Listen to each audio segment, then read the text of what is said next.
এবারে ওইদিকে গ্রিল দেখাচ্ছে, এইদিকেও গ্রিল দেখাচ্ছে। এইদিকে যখন গ্রিল দেখাচ্ছে পুরো কানেকশন দেখাচ্ছে, সব কানেকশন, আর ওদিকে কোনো কানেকশন নেই, ওদিকে হচ্ছে এমনি খালি রিটার্ন গ্রিল দেখাচ্ছে। এদিকে যে কানেকশন দেখাচ্ছে পেনিয়াম সবসময় এই ওয়াল থেকে মানে হয়তো 150, 200 বা 250 ওয়াল থেকে সেন্টার দেয়, সেন্টার গ্রিলের সেন্টার, পেনিয়াম বক্সের সেন্টার দেবে না, গ্রিলের সেন্টার দেবে। তাহলে ওই হিসেবে পেনিয়ামটা পুরো লাগানো হবে। 1 মিটার হোক আর 15 মিটার হোক আর 50 মিটার হোক, সেন্টার দেবে। সেন্টার দেওয়ার পরে এইবারে ওখান থেকে ওই পেনিয়ামগুলো পুরো ঝুলানো হবে। ঝুলানো হয়ে যাওয়ার পরে এইদিকে যে মেন ডাকটা আছে, মেন ডাকেতে রাউন্ড ভিসিডি লাগানো হবে। রাউন্ড ভিসিডি কি ভিসিডি?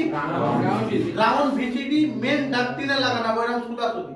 ধরো এইদিকে 20খানা রাউন্ড ভিসিডি দেখাচ্ছে, কানেকশনও দেখাচ্ছে, কানেকশনও দেখাচ্ছে। তাহলে ওই হিসাবে 20খানা রাউন্ড ভিসিডি লাগানো হবে।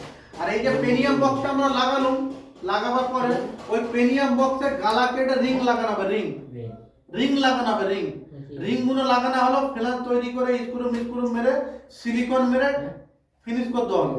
তারপরে এই রাউন্ড ভিসিডি আর এই হচ্ছে রিং এর যতটা মাপ থাকবে, মাপ ওই মাপ অনুযায়ী ফ্লেক্সিবল কেটে এনে লাগাতে হবে।